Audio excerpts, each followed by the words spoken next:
Ela abriu os olhos e não havia mais dor. O quarto sumiu. E uma voz que ela não ouvia com os ouvidos chamou seu nome. Foi nesse instante, minha querida alma, que ela entendeu. A morte não é o fim, é a porta. Existe um segundo, que ninguém consegue descrever com exatidão, mas que todo ser humano vai atravessar. É o segundo em que o coração para, os pulmões se aquietam, e a alma, que até então estava presa dentro de um corpo de carne, se solta. Você já parou para pensar no que acontece depois disso? Não estou falando de teoria, nem de especulação humana. Estou falando do que as Escrituras revelam sobre o destino da alma nos primeiros instantes após a morte. Muitos vivem toda a vida fugindo desse pensamento.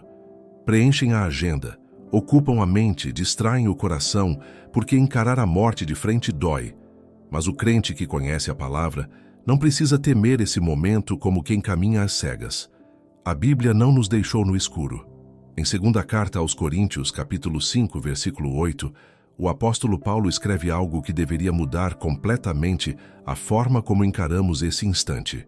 Ausentes do corpo, presentes com o Senhor. Não há um intervalo de inconsciência. Não há um vazio silencioso. Há uma passagem imediata. Charles Spurgeon, o príncipe dos pregadores, subia ao púlpito do tabernáculo metropolitano e falava da morte sem medo, porque ele enxergava além do caixão. Ele dizia que para o crente redimido, morrer é apenas trocar de endereço, não trocar de vida.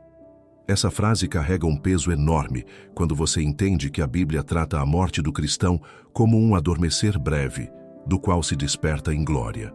Spurgeon pregava com lágrimas e com fogo, porque ele mesmo sepultou entes queridos e sabia o gosto amargo da despedida. Mas ele também sabia, com a certeza que só a fé genuína oferece, que aquele não era um adeus definitivo. Pense agora naquele ladrão pendurado ao lado de Jesus, no Monte Calvário. Um homem que viveu errado a vida inteira, que só nos últimos minutos reconheceu quem estava ao seu lado. E o que Jesus disse a ele? Está escrito no Evangelho de Lucas, capítulo 23, versículo 43. Hoje estarás comigo no paraíso. Não daqui a 1000 anos. Não depois de um período de espera.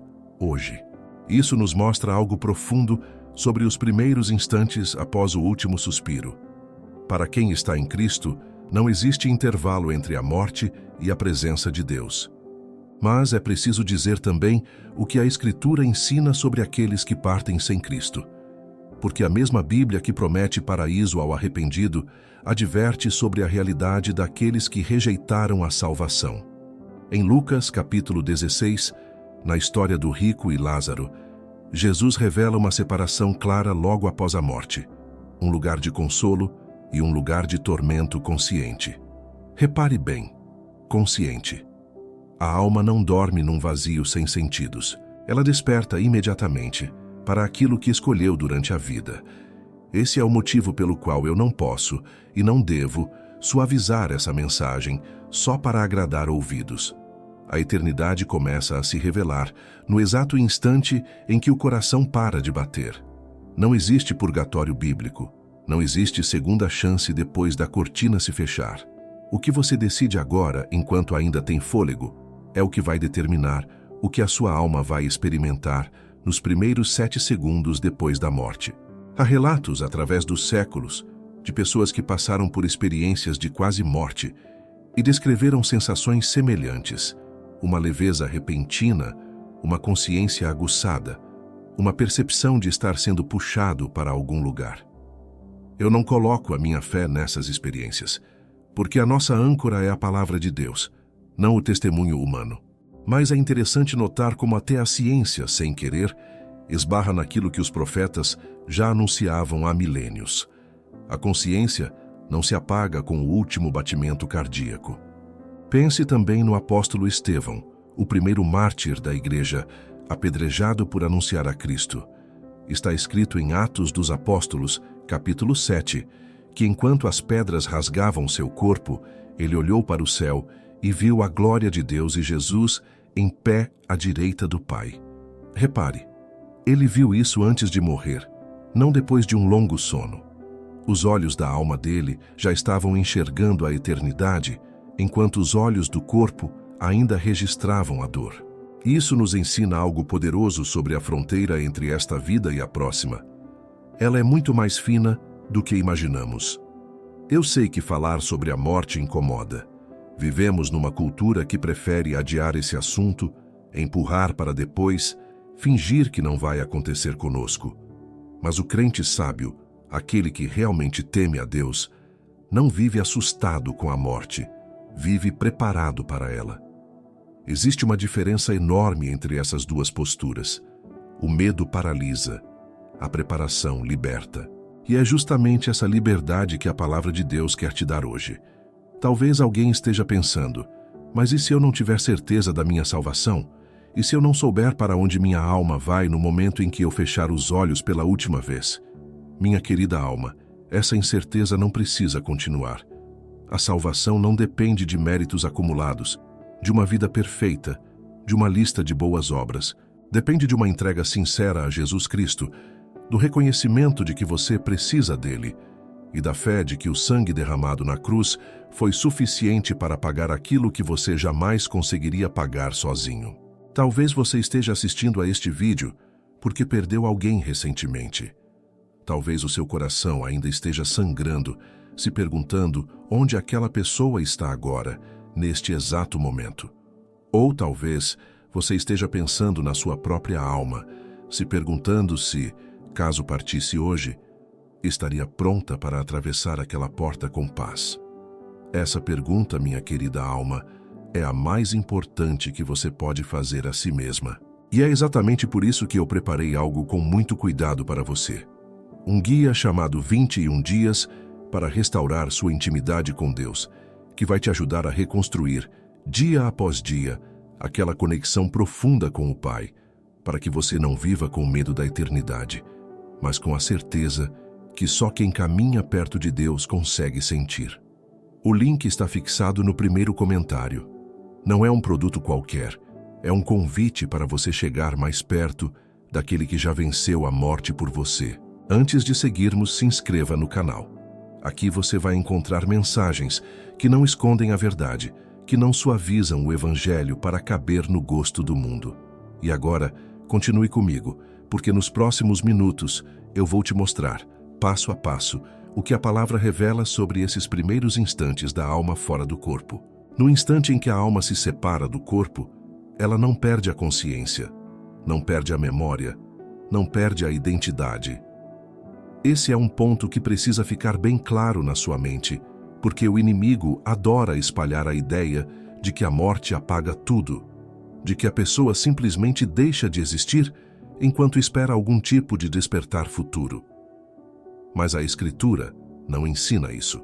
Em Filipenses capítulo 1, versículos 23 e 24, Paulo escreve que ele tinha o desejo de partir e estar com Cristo, porque isso era muito melhor. Repare bem nessas palavras, muito melhor. Se a alma simplesmente deixasse de existir, não haveria sentido nenhum em Paulo dizer isso. Ele sabia com absoluta convicção que ao fechar os olhos aqui, ele abriria os olhos lá, imediatamente na presença do Senhor.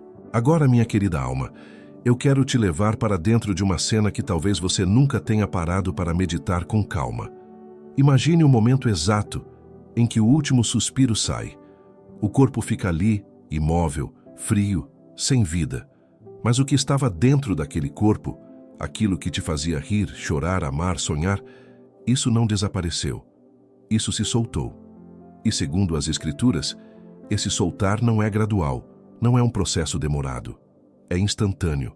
Não existe um período de sono da alma esperando o juízo final, como alguns ensinam por interpretação equivocada. O texto de Lucas, capítulo 23, que já mencionamos, deixa isso claríssimo, hoje. Há um detalhe que poucos comentam sobre esse momento.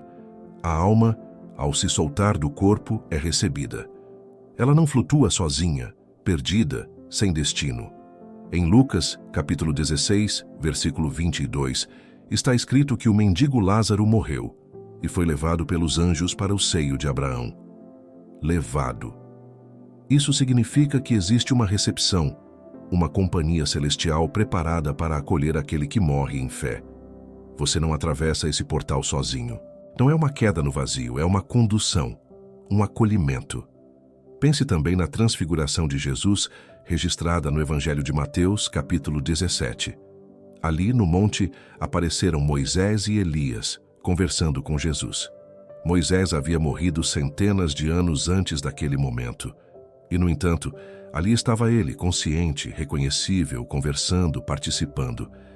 Isso nos mostra que a morte não apaga a personalidade, não transforma a pessoa em algo genérico e sem identidade. Moisés continuava sendo Moisés, e Elias, que foi arrebatado sem nem experimentar a morte física, continuava sendo Elias. A alma carrega consigo aquilo que a define, mesmo depois de deixar o corpo para trás. Agora eu preciso te fazer uma pergunta difícil, mas necessária. Você já pensou no que a sua alma vai sentir nesse instante? Não estou falando de curiosidade mórbida, estou falando de preparo espiritual. Porque muita gente vive décadas adiando essa reflexão, empurrando para um dia distante que talvez nunca chegue da forma que imaginam. A morte não avisa, não agenda a hora, não espera você terminar seus planos. Ela chega como o texto de Tiago descreve, no capítulo 4, versículo 14, quando ele compara a vida a um vapor que aparece por um pouco e depois se desvanece. Existe também algo profundamente importante sobre o corpo que fica para trás. A Bíblia ensina em 1ª Carta aos Coríntios, capítulo 15, que esse corpo mortal um dia será revestido de imortalidade na ressurreição final. Então, o que acontece nos primeiros segundos não é o fim da jornada. É uma etapa.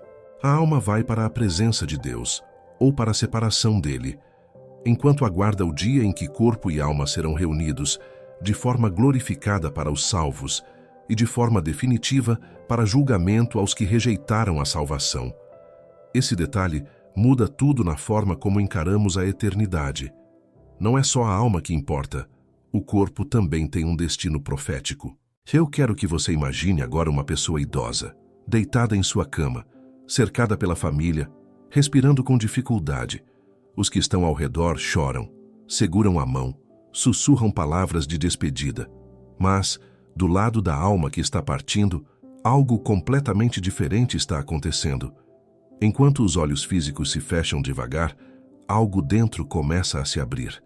Uma percepção nova, uma leveza que o corpo cansado nunca permitiu sentir. E se essa pessoa viveu em comunhão com Deus, o que a aguarda não é escuridão, mas luz. Não é medo, mas paz. É por isso, minha querida alma, que a forma como você vive hoje determina completamente a experiência da sua alma amanhã. Não existe neutralidade nessa jornada. Ou você caminha na direção da luz através da fé em Cristo, ou caminha na direção contrária, mesmo sem perceber, através da indiferença espiritual. E os primeiros segundos depois da morte revelam de forma definitiva e irreversível qual caminho você escolheu enquanto ainda respirava. Existe ainda um aspecto que merece nossa atenção: a diferença entre o que a Bíblia chama de sono, quando se refere ao corpo, e a plena vigília da alma. Quando as Escrituras dizem que alguém dormiu com seus pais, essa expressão se refere ao corpo, que permanece na terra, aguardando a ressurreição. Mas a alma não dorme. Em Apocalipse, capítulo 6, versículo 9, João vê debaixo do altar as almas dos que foram mortos por causa da palavra de Deus, e essas almas clamam em alta voz, perguntando até quando o Senhor vai demorar para julgar. Isso não é uma imagem de inconsciência. É uma cena de almas plenamente despertas, cientes, com vontade própria, capazes de clamar e de esperar. Pense também em Enoque, aquele homem que caminhou com Deus, segundo o relato de Gênesis, capítulo 5. Ele não experimentou a morte da mesma forma que os demais, porque Deus o tomou. Esse relato, ainda que breve, revela algo importante. Existe uma continuidade entre a vida de intimidade com Deus aqui na terra e a experiência da alma na eternidade. Quem caminha perto de Deus nesta vida não encontra um Deus distante do outro lado. Encontra a continuação de uma comunhão que já havia começado. Isso deveria mudar completamente a forma como você trata a sua vida de oração hoje. Não é apenas um ritual religioso para cumprir tabela, é o alicerce daquilo que a sua alma vai experimentar quando o véu deste mundo se rasgar diante dela. Quem nunca conversou com Deus aqui dificilmente vai reconhecer a voz dele lá. Mas quem viveu em intimidade, quem aprendeu a escutar, quem cultivou aquela amizade silenciosa nas madrugadas de oração, esse vai atravessar a porta da morte como quem entra na casa do Pai, e não como um estranho batendo numa porta desconhecida. Nos próximos minutos, eu vou aprofundar ainda mais esse tema, mostrando o que a palavra revela sobre o julgamento que se segue a esses primeiros instantes e por que é urgente que você examine hoje mesmo o estado da sua alma diante de Deus. Depois daqueles primeiros instantes em que a alma se solta do corpo e é recebida, conforme vimos, existe algo que a Escritura chama de juízo. E aqui, minha querida alma, eu preciso ser honesto com você, porque muita gente cresce na igreja ouvindo meias verdades sobre esse assunto, e isso gera confusão desnecessária bem na hora em que a clareza é mais importante. Está escrito em Hebreus capítulo 9, versículo 27, que aos homens está ordenado morrer uma só vez, e depois disso, o juízo. Não há reencarnação, não há segunda tentativa em outro corpo, não há ciclo repetido de vidas. Existe uma vida, uma morte e um encontro inevitável com a justiça de Deus. Mas esse juízo não é igual para todos, e essa diferença é fundamental. Para aquele que morreu em Cristo, existe o que a Bíblia chama de tribunal de Cristo, mencionado em 2ª carta aos Coríntios, capítulo 5, versículo 10. Ali, o crente não vai ser julgado quanto à sua salvação, porque essa já está selada pelo sangue de Jesus. O que será avaliado ali são as obras, o que foi feito com os dons, com o tempo, com as oportunidades de servir. É um juízo de recompensa, não de condenação. Diferente disso, para aquele que morreu sem Cristo, existe o que Apocalipse, capítulo 20, chama de juízo perante o grande trono branco, onde os livros são abertos e cada um é julgado segundo as suas obras. E minha querida alma, sem a cobertura do sangue de Jesus, nenhuma obra humana é suficiente para justificar uma alma diante de um Deus absolutamente santo. Você percebe a diferença abismal entre esses dois destinos? De um lado, um encontro de recompensa cheio de graça, onde até os erros são cobertos pelo amor do Pai. Do outro, um encontro de exposição total, sem véu, sem desculpa, sem intercessor. É por isso que a pergunta mais urgente que uma pessoa pode fazer a si mesma não é sobre religião, não é sobre tradição familiar, não é sobre qual denominação frequenta. A pergunta urgente é: minha alma está coberta pelo sangue de Cristo ou está exposta ao juízo por conta própria? Quero te contar algo sobre a parábola das 10 virgens, registrada no Evangelho de Mateus, capítulo 25. 5 delas estavam preparadas, com azeite suficiente nas lâmpadas. 5 não estavam. E quando o noivo chegou de repente no meio da noite, não houve tempo para as despreparadas correrem atrás do que faltava. A porta se fechou. Esse relato não fala apenas do arrebatamento futuro. Ele ilustra também um princípio universal sobre a morte. Ela chega sem avisar, e não existe tempo de preparação depois que a porta se fecha. O momento de se preparar é agora, enquanto o óleo ainda pode ser buscado, enquanto a lâmpada ainda pode ser acesa. Muita gente vive adiando a decisão de entregar a vida a Cristo porque acredita que terá tempo depois, numa fase mais calma, numa idade mais avançada, num momento mais conveniente. Mas ninguém tem certeza do amanhã. Tiago já nos alertou sobre isso, comparando a vida a um vapor. E Jesus, na parábola do rico insensato, registrada em Lucas, capítulo 12, mostra um homem que planejava construir celeiros maiores, satisfeito com sua prosperidade, sem saber que naquela mesma noite sua alma lhe seria requerida. Ele tinha planos para décadas. Deus tinha outra data marcada. Isso não significa que você deva viver com medo constante da morte, paralisado pela ansiedade. Significa exatamente o oposto. Significa viver preparado, para que a morte, quando chegar, não encontre você de surpresa, mas te encontre em paz, com as contas acertadas com Deus. Existe uma diferença enorme entre viver assombrado pela sombra da morte e viver com a serenidade de quem já resolveu essa questão há muito tempo. Pense na cena do Getsêmani. pouco antes da crucificação. Jesus, sabendo exatamente o que estava por vir, ora ao Pai com angústia, mas termina em submissão. Não seja como eu quero, mas como tu queres. Ele não fugiu da realidade da morte, ele a enfrentou de olhos abertos, sabendo o que estava do outro lado. Essa é a postura que a palavra nos convida a ter. Encarar a morte sem ilusão, mas também sem desespero, porque sabemos com certeza absoluta o que nos aguarda quando estamos em comunhão com o Pai. Há também um alerta sério que precisa ser feito aqui, porque existe uma diferença entre religiosidade e relacionamento verdadeiro com Deus. Jesus mesmo advertiu, no Evangelho de Mateus, capítulo 7, que muitos vão dizer a ele, naquele dia: Senhor, Senhor, não profetizamos em teu nome?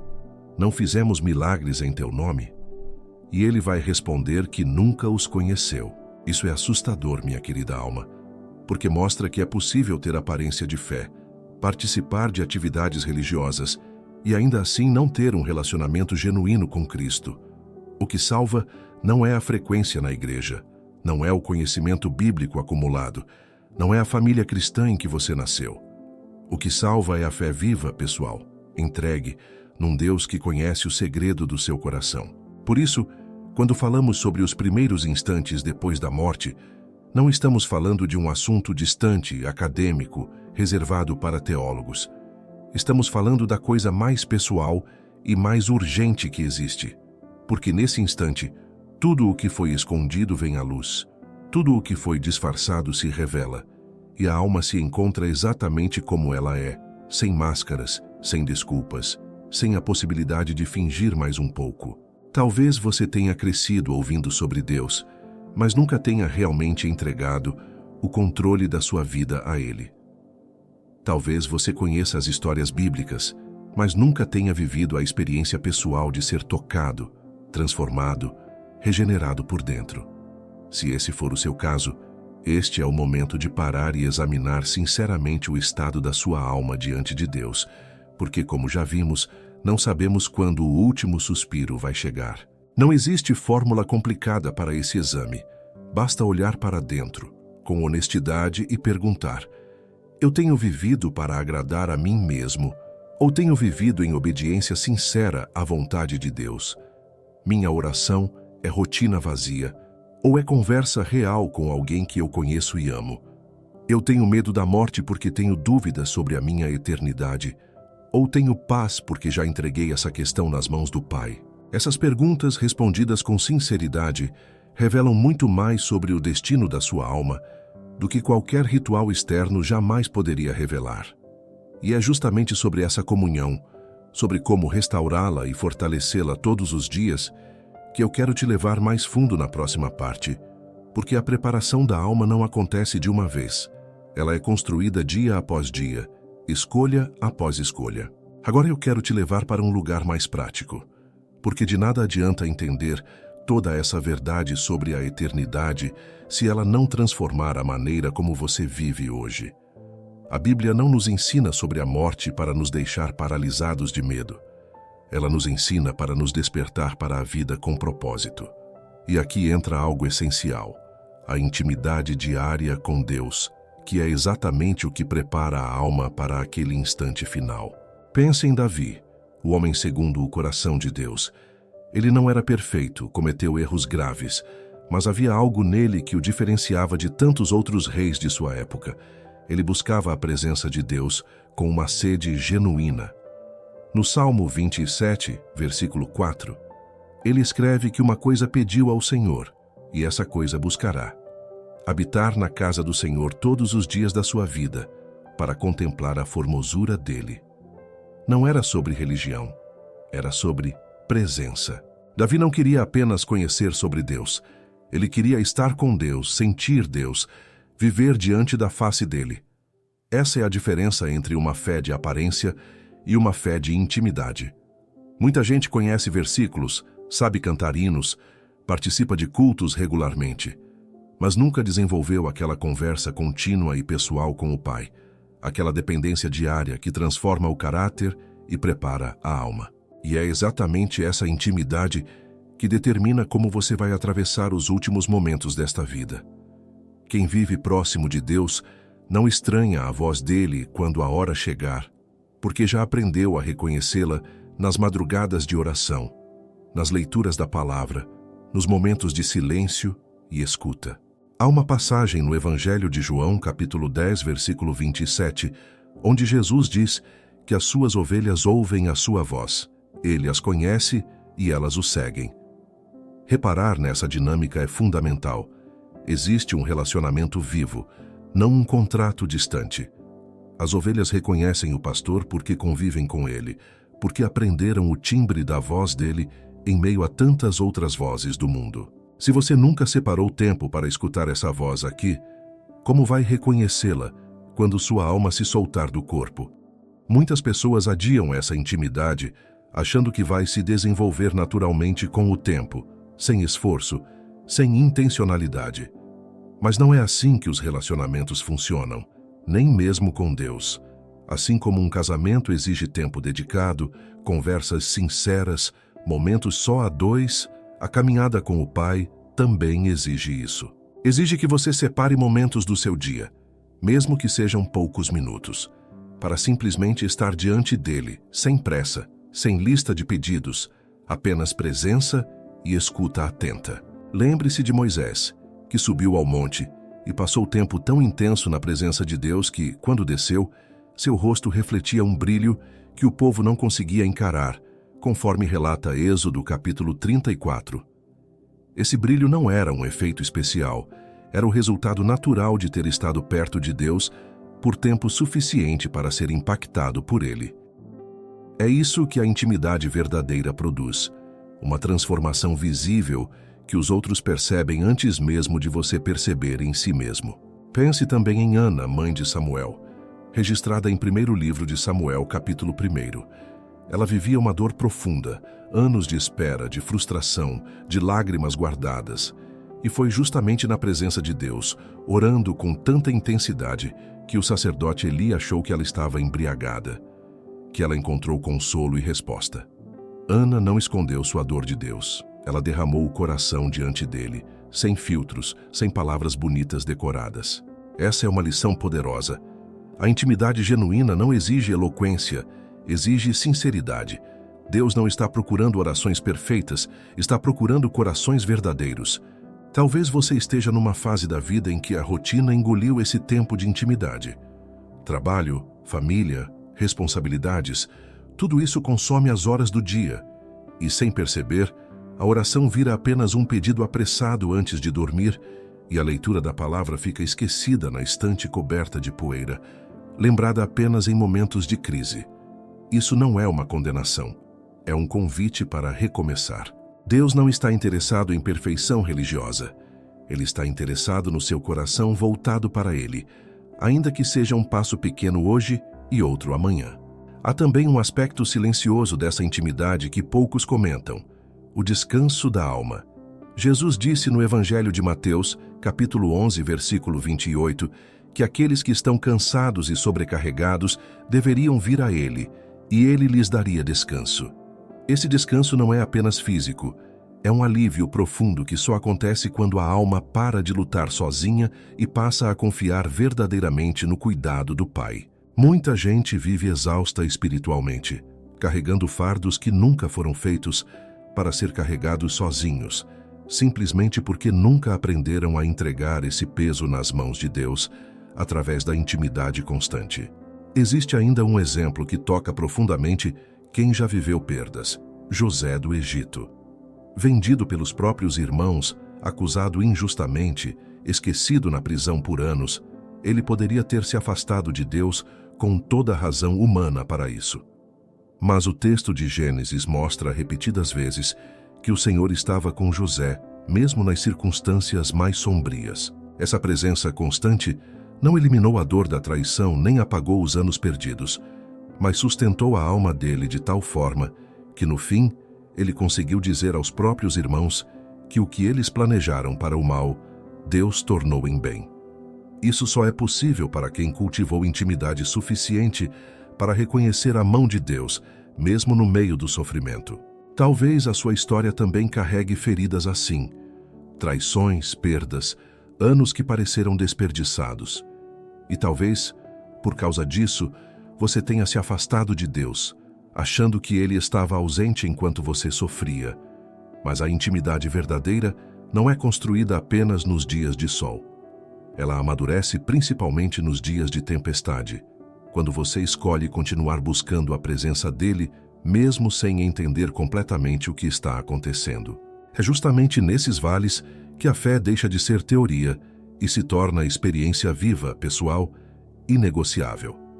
A boa notícia é que a intimidade com Deus não depende de condições especiais, não depende de estar num templo, não depende de estar numa fase tranquila da vida. Ela pode ser reconstruída em qualquer circunstância, começando exatamente de onde você está agora, mesmo que sejam apenas alguns minutos de silêncio e sinceridade diante dele. E é sobre essa reconstrução, sobre como dar os primeiros passos concretos nessa direção, que eu quero conversar com você na próxima parte, porque a eternidade começa a ser moldada nas escolhas pequenas e diárias que fazemos aqui. Reconstruir essa intimidade não exige grandes gestos nem mudanças radicais de uma hora para outra. Exige, antes de tudo, decisão. Uma decisão simples, mas firme, de separar um tempo do seu dia para estar diante de Deus, sem pressa, sem distração, sem a televisão ligada ao fundo ou o celular vibrando ao lado.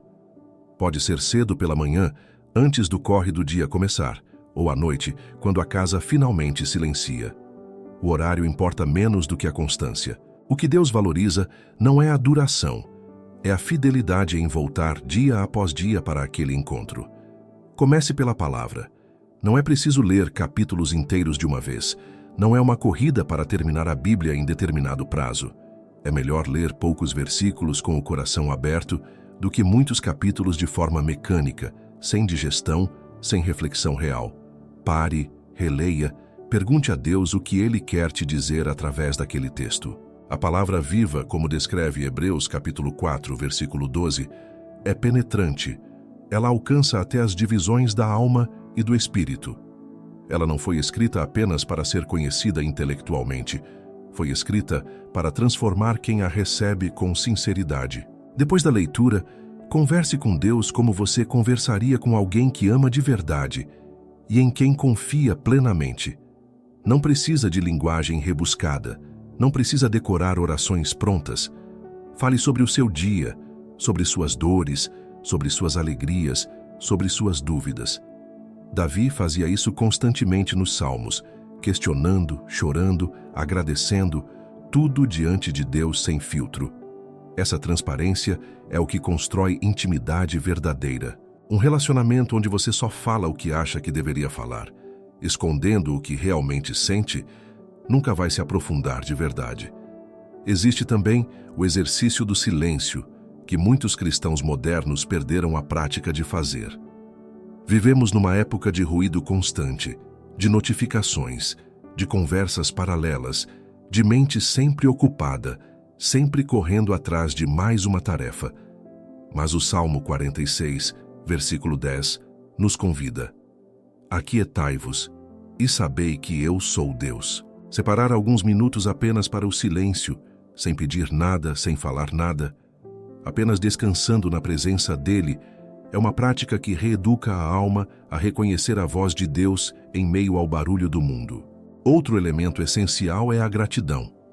Muita gente vive tão focada nos problemas que esquece de agradecer pelas coisas simples: o fôlego de cada manhã, a saúde ainda presente, as pessoas amadas ao redor. Paulo escreve, em primeira carta aos Tessalonicenses, capítulo 5, versículo 18, que devemos dar graças em tudo, porque essa é a vontade de Deus para conosco em Cristo Jesus. A gratidão não nega as dificuldades reais, mas muda a perspectiva através da qual olhamos para elas, aproximando-nos de um coração mais sensível à presença de Deus no cotidiano. Você também precisa entender que essa jornada de restauração não acontece sem obstáculos.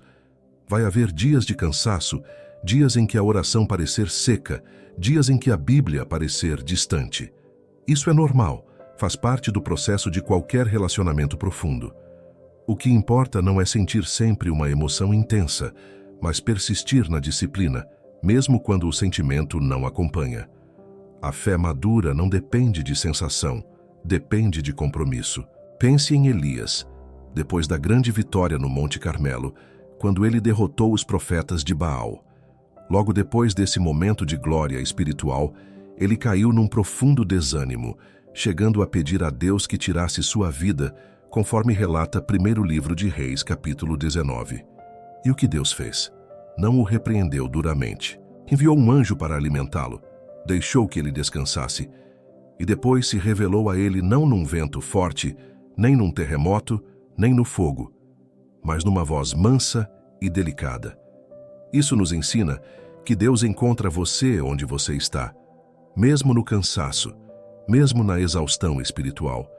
E Ele fala através do sussurro, não apenas através do estrondo. Há também um princípio importante sobre comunidade nessa jornada de restauração. Ninguém foi feito para caminhar sozinho na fé. O livro de Eclesiastes, capítulo 4, versículo 9, diz que melhor é serem 2 do que um só, porque tem melhor paga do seu trabalho. Buscar uma igreja local, um grupo de oração, pessoas que caminhem na mesma direção espiritual, fortalece essa intimidade de forma que a solidão jamais conseguiria. Existem batalhas espirituais que se vencem melhor acompanhado. Existem dúvidas que se esclarecem melhor em conversa. Existem alegrias que se multiplicam quando compartilhadas com quem também ama a Deus. Não se esqueça também do perdão como parte dessa restauração. Muitas vezes, o que impede a intimidade com Deus não é falta de disciplina espiritual, mas uma amargura escondida, um rancor não resolvido com alguém que feriu você profundamente. Jesus ensina, no Evangelho de Marcos, capítulo 11, versículo 25, que ao orar, se você tiver algo contra alguém, perdoe, para que o Pai também perdoe suas ofensas. O perdão não significa que o que aconteceu foi certo. Significa libertar a própria alma de um peso que impede o fluxo livre da comunhão com Deus. Há ainda um passo que muita gente ignora: a prática do jejum, mesmo que simples, como forma de reordenar prioridades.